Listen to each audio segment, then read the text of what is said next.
Hello, welcome student. Today we are going to start character tag logical and physical. A tag that applied to an individual character is known as character tag. Character tag are container element, that is, which include both opening and closing tag. These tags are categorized into two types, physical and logical. तो character tags की अगर हम बात करें तो वो सारे tag जो कैरेक्टर्स पे या टेक्स्ट पे अप्लाई होते हैं उन सबको हम कैरेक्टर टैग बोलते हैं. फिजिकल और logical, these are the two types. First if we talk about physical tag, जिनको आप पहले भी देख चुके हैं. Physical tag are use to apply the special formatting effect to enclosed text.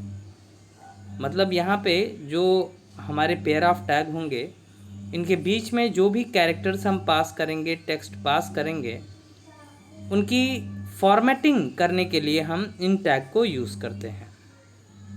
These tag control the physical appearance of the text, कि कैसे वो अपीयर होंगे हमारे ब्राउज़र में जब हम उसको रन कराएंगे. इसको कंट्रोल करने के लिए हम फिजिकल टैग का यूज़ करते हैं. All the web browser similarly handle these tag. Some example of the physical tag are B for bold, I for italic, U for underline, big same as bold, SUB, SUP, superscript and subscript. These tag and their use is explained in previous section. You have seen that. Now the next thing is logical tag. Now the next thing is logical tag. The logical tag are the structural tags that describe the nature and type of the content they enclose. मतलब ये भी text transformation करते हैं, लेकिन ये उसकी type को describe करते हैं कि किस लिए हम इन टैग्स को यूज़ कर रहे हैं. वो कैरेक्टर्स जो हैं यहाँ पे उनका टाइप क्या है.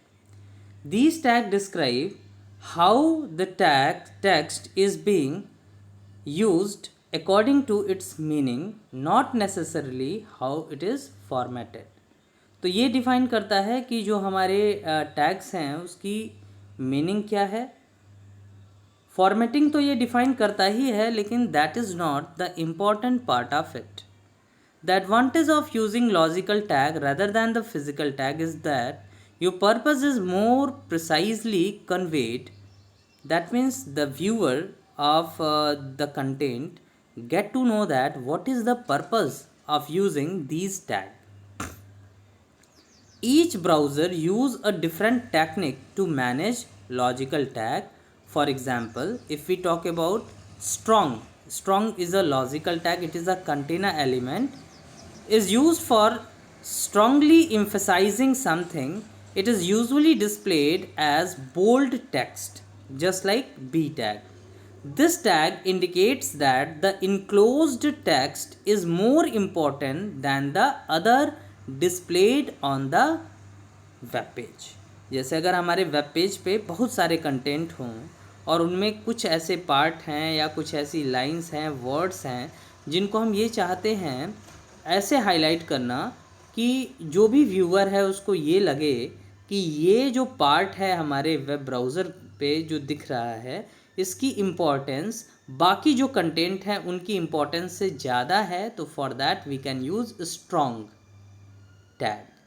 Now here is the table that gives some of the logical tag and its functions. Please go through it. The first one is EM, stands for emphasize. तो means the character should be emphasized in some way. अच्छा, एक चीज़ और है यहाँ पे कि अलग अलग जो ब्राउज़र हम यूज़ करते हैं उनमें जो एम्फेसिस हम देंगे या जो बोल्डनेस अचीव कर रहे हैं वो भी वैरी कर सकती है. कि क्रोम में कुछ और तरीके से डिस्प्ले हो और ओपेरा में कुछ किसी और तरीके से डिस्प्ले हो. बस डिफ्रेंसिएशन नॉर्मल टेक्स्ट से इसका होगा. यहाँ पे जो EM टैग अगर हम यूज़ करते हैं तो ये एम्फेसाइज करता है और एक्चुअली ये इटैलिक आई जैसे काम करता है और इटैलिकलाइज करता है हमारे टेक्स्ट को जो हमने ईएम ओपन और ईएम क्लोज के बीच में रखा हुआ है। दूसरी चीज़ है कोड। तो कोड, इसका नाम ही है code, indicates a sample of program code usually displayed in a courier font or a similar font that allots the same width to each character। जैसे अगर हम कोई वेब पेज बना रहे हैं और उसमें हम किसी प्रोग्रामिंग लैंग्वेज की कोडिंग को व्यूवर्स को डिस्प्ले करना चाहते हैं, जैसे मान लीजिए हम पाइथन लैंग्वेज के लिए एक ट्यूटोरियल बना रहे हैं, तो उसमें हमें पाइथन प्रोग्राम के कोड को डिस्प्ले करना है कि कोई यूज़र अगर देख के समझना चाहे कि प्रोग्रामिंग कैसे होती है, तो हम पाइथन के कोड को वहाँ देना चाहते हैं, तो हम उसको कोड टैग के बीच में इंक्लूड कर लेंगे। तो वो जो हमारी लाइंस होंगी वो इस तरीके से विजिबल होंगी जैसे प्रोग्रामिंग लैंग्वेज में उसे टाइप किया गया है। नेक्स्ट थिंग है साइट। साइट को बोलते हैं साइटेशन। तो indicates a reference to work such as book, report or website. It is usually given at the bottom of the page under HR tag displayed the text in italic। HR tag horizontal rule draw करता है। जैसे कभी अगर हमें मान लो footnote देना है कि हमने वेब पेज बना दिया और उसके बाद एक हॉरिजेंटल लाइन हमने ड्रॉ कर दी और उसके नीचे वाले पार्ट में हम कुछ फुटनोट्स दे रहे हैं, या हम ये देना चाह रहे हैं कि this website is managed and maintained by this person or organisation, तो we can put all those things in cite open and cite close tag. देन है हमारा INS, इसको बोलते हैं इंसर्ट। तो it is use to display the inserted text while editing. This text is generally displayed with the underline. Same underline जैसे ये काम करता है। Then after KBD stands for keyboard, identifies the text that is input by the user using the keyboard. It is helpful while writing users documentation. The text is displayed in default monospace font। लेकिन front monospace में ये display तभी करेगा जब ये front आपके browser में, आपके कंप्यूटर में अवेलेबल हो। एक्चुअली एक क्वेश्चन आप लोगों के माइंड में हमेशा आ रहा होगा कि अगर हम कोई प्रोग्राम बनाते हैं, हम फॉन्ट टैग का यूज़ करते हैं, हम फेस एट्रीब्यूट यूज़ करते हैं और हम उसको रन करा रहे हैं अपने मोबाइल फ़ोन में, लेकिन ऐसे केसेस में हम पूरी तरीके से उसका इफ़ेक्ट नहीं देख पा रहे हैं, ट्रांसफॉर्मेशन नहीं देख हो रहा है। क्यों ऐसा होता है? क्योंकि आपके मोबाइल फ़ोन में वो पर्टिकुलर फॉन्ट इंस्टॉल्ड नहीं है। एक्चुअली इसको बनाया गया है कि ये वर्क करे प्रॉपरली कंप्यूटर्स पे। तो अगर आप उस प्रोग्राम को कंप्यूटर पे रन कराएंगे और प्रॉपर फंक्शंस इंस्टॉल करेंगे तो आप देखेंगे इसका इफ़ेक्ट आपको पूरी तरीके से विजिबल होगा। देन आफ्टर है हमारा सैम्प, स्टैंड्स फॉर सैम्पल। तो this tag represent sample output from a computer programme.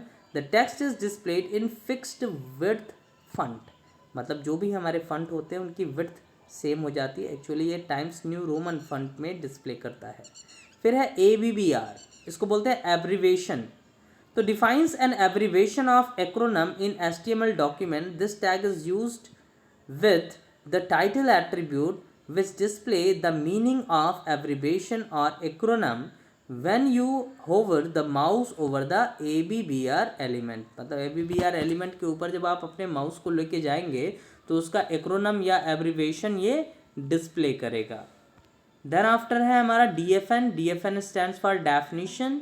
Provide additional information about new term or phrase. The text is displayed in italics. Again it is used to display the text in italics। And last is var। Var means variable। Highlight the name of variable used in mathematical equation or a computer program। Typically it also displayed in italics।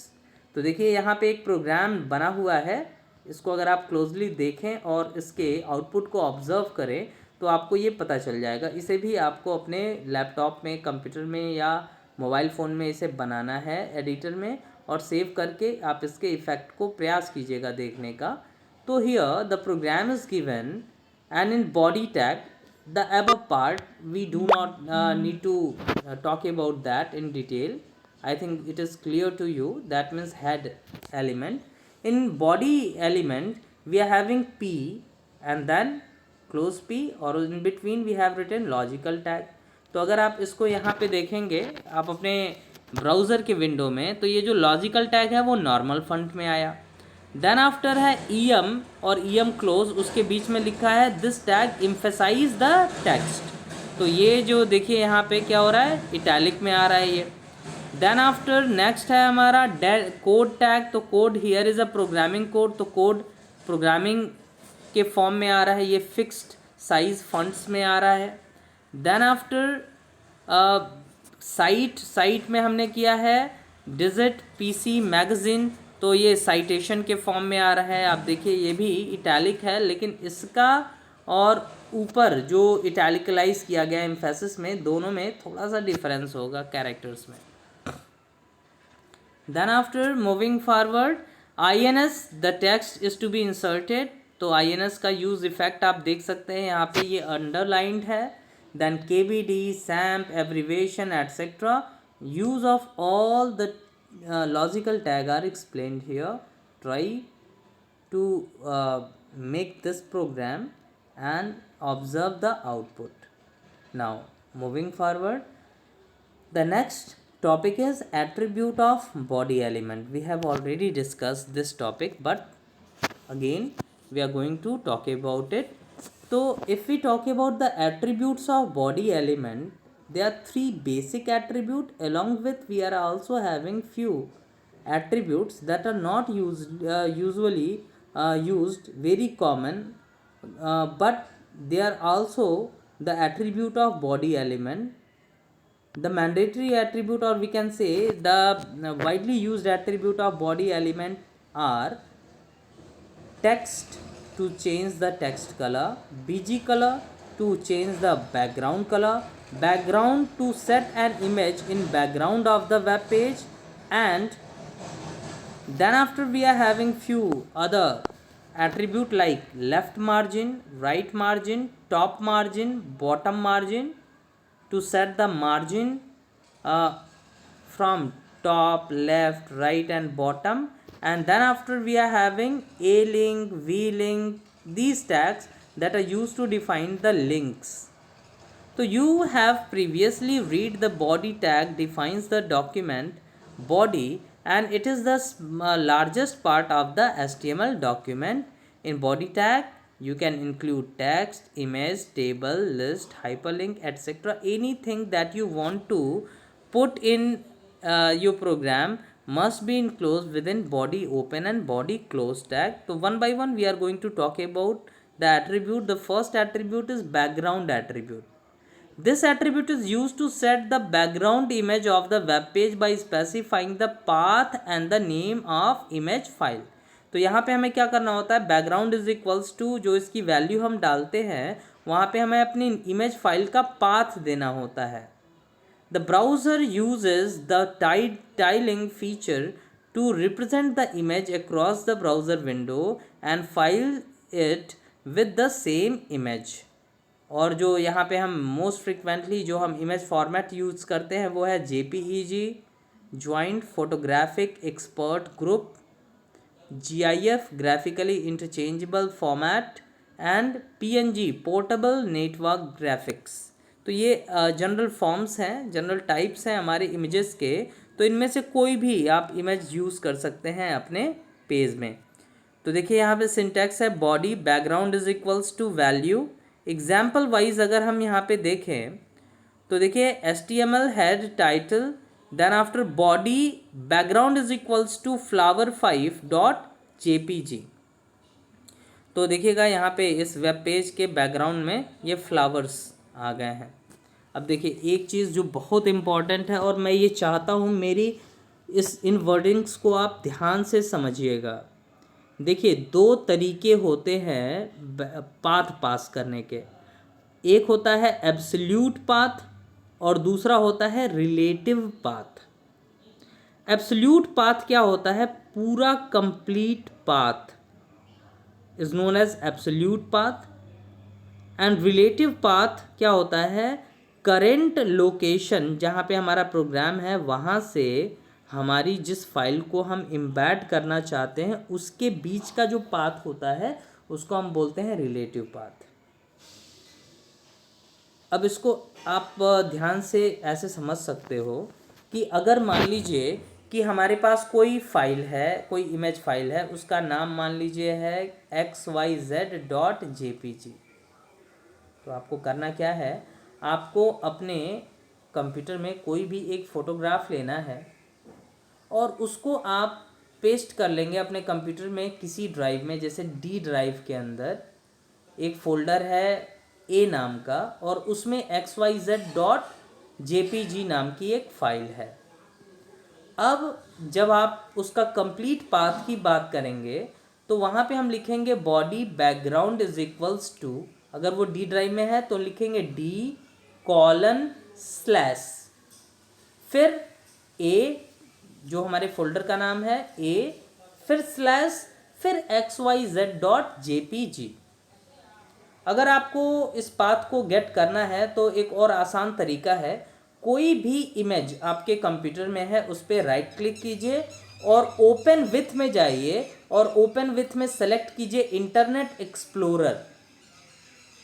अब वो internet explorer में जब open होके आएगा वो image, तो आप अपने ब्राउज़र के एड्रेस बार में देखेंगे तो एड्रेस बार में यही पूरा कंप्लीट पाथ वहाँ पे दिया होगा। आपको क्या करना है, उस पाथ को वहाँ से कॉपी करना है और अपने ब्राउज़र से कॉपी करके ले जाके नोटपैड में पेस्ट कर लेना है। तो ये आप प्रयास करेंगे करने का, या आप पूरा डाल सकते हैं पाथ की d:/, फिर उसके बाद फोल्डर का नाम, फिर अगर उसके अंदर भी कोई फोल्डर है तो उसका नाम, फिर लास्ट में स्लैश लगा के फाइल का नाम और एक्सटेंशन। और दूसरा आसान तरीका क्या होता है प्रोग्राम के अंदर इमेज को इंसर्ट करने का, वो ये है कि जहाँ पे आपने अपना प्रोग्राम सेव किया है, जैसे अगर आपने अपना प्रोग्राम डेस्कटॉप पे सेव किया है तो जो इमेज है उसको भी डेस्कटॉप पे सेव कर दीजिए। अगर आपने अपना प्रोग्राम डी ड्राइव में फोल्डर ए के अंदर सेव किया है तो इमेज को भी डी ड्राइव में फोल्डर ए में सेव कर दीजिए। मतलब आपका प्रोग्राम और इमेज जिसको आप लिंक करना चाहते हैं दोनों एक ही लोकेशन पे हो। तो ऐसे केस में आपको पाथ देने की आवश्यकता नहीं है, you can just right the image name along with extension. For example, that is displayed in this program, body background is equal to flower5.jpg. We are doing this because the HTML program that we are actually creating, and the image file flower5.jpg belongs to the same location, that means the same folder, and then only you will get this effect. So try to do it by your own, and in case of any doubt you can consult me on my WhatsApp number. Now moving forward, the next attribute is bg color. See, by default your browser or your web page background is white. जैसे अगर हम कोई colour नहीं दें तो हमारा जो background है वो वाइट होता है, and display text in black color. HTML provide you the ways to decorate your web page background by adding color to it. The bg color attribute is used to change the background color. यहाँ पे होता है body background is equals to value, और इसके बारे में मैं आपको प्रैक्टिकली भी दिखा चुका हूँ एक दो वीडियो पहले। आप अगर कोई डाउट हो तो वो वीडियो भी आप एक बार देख लीजिएगा। देन आफ्टर नेक्स्ट है हमारा text attribute. The text attribute specifies the colour of text in a document. Make sure you use the contrast colour of the text follow a change in the background of the web page. जैसे अगर मान लो आपने red colour का background रखा है और आप red colour का ही अगर टेक्स्ट कलर भी ले लीजिए तो at that time it is not going to be visible properly. तो अगर आपने मान लो रेड कलर का बैकग्राउंड रखा है तो आप कोई ऐसा कॉन्ट्रास्ट कलर सेलेक्ट कीजिए टेक्स्ट के लिए जो मतलब वो ज़्यादा विजिबल हो उसके ऊपर। तो इसका भी सेम फॉर्मेट होता है, body text is equals to value. Then after इसका एग्जाम्पल यहाँ पे दिया भी हुआ है, body BG colour is equals to khaki and text is equals to blue, आपको यहाँ पे इफेक्ट दिख जाएगा, ठीक है।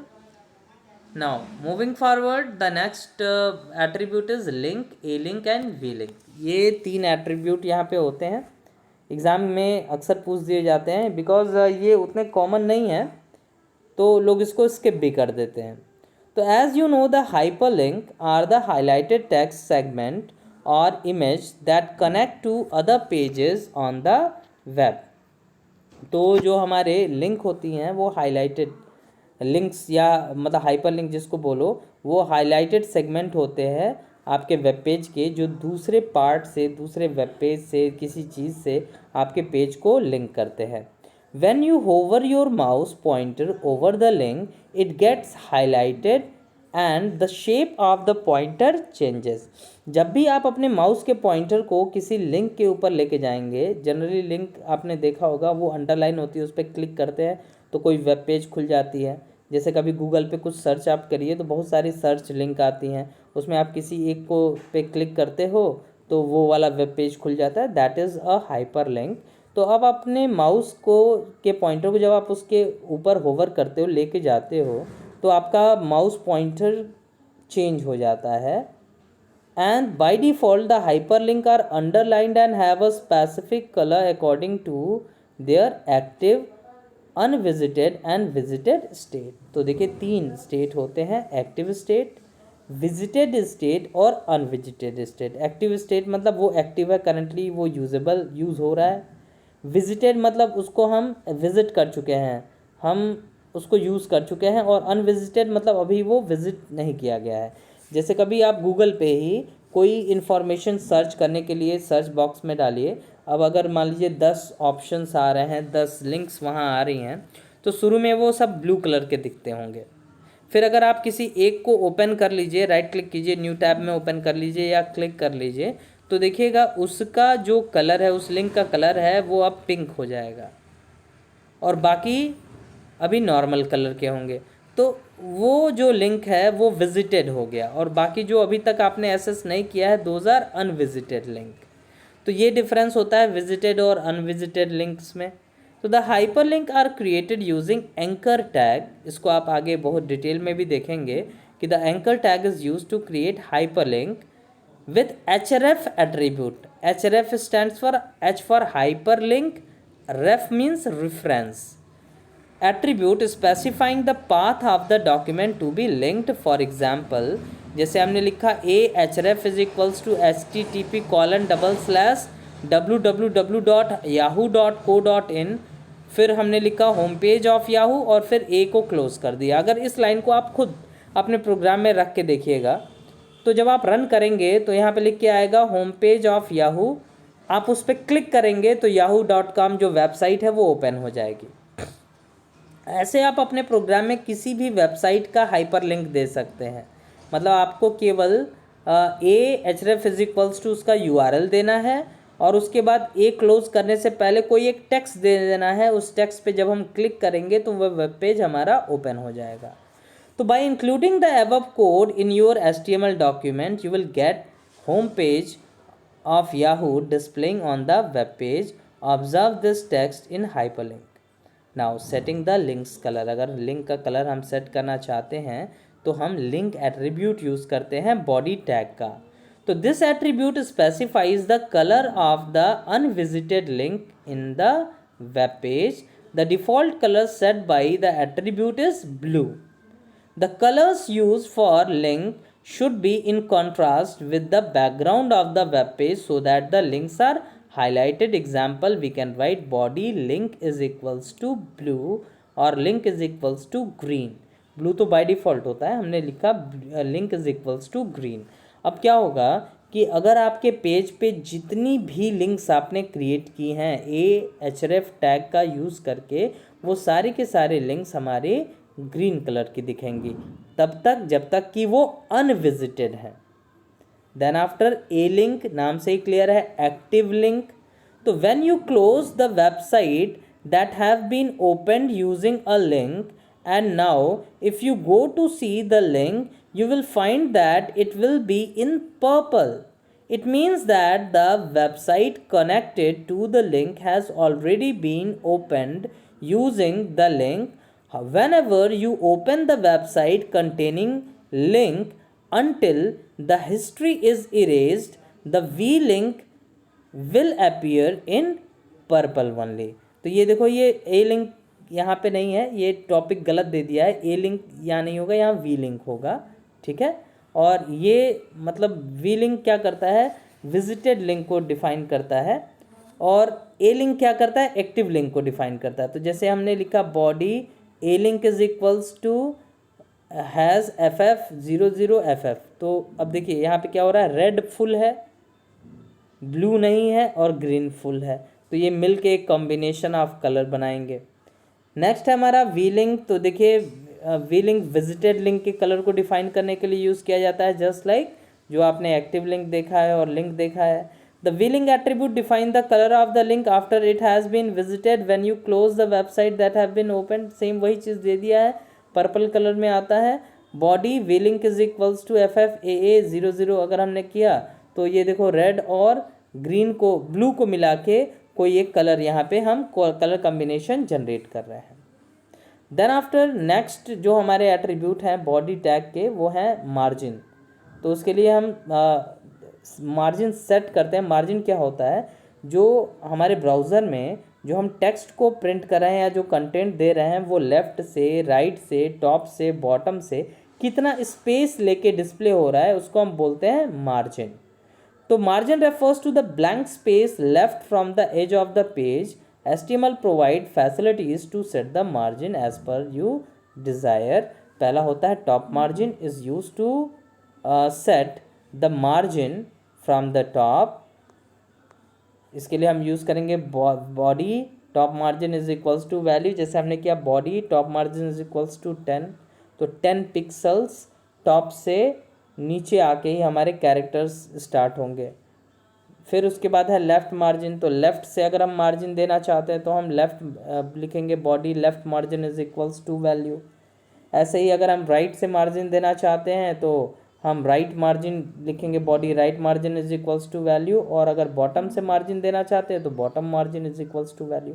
बस देखिए राइट और बॉटम वाले केस में क्या है कि अगर आप कम से कम एक वेब पेज बना रहे हैं तो उसमें कम से कम 2-3 लाइन का एक पैराग्राफ होना चाहिए जो पूरे वेब पेज को कवर करता हो, तभी जाके आप लेफ़्ट मार्जिन राइट मार्जिन को आप यूज़ कर पाओगे। क्योंकि अगर मान लीजिए आपने कई लाइन लिखी हैं लेकिन उसमें 4-4 10-10 वर्ड ही केवल आपने रखे हुए हैं, तो ऐसे केस में क्या होगा कि वो इन तक पहुंचेगा ही नहीं, और इन तक पहुंचेगा ही नहीं वो लाइन, तो आपको राइट से स्पेस है या नहीं है ये आपको दिखेगा ही नहीं।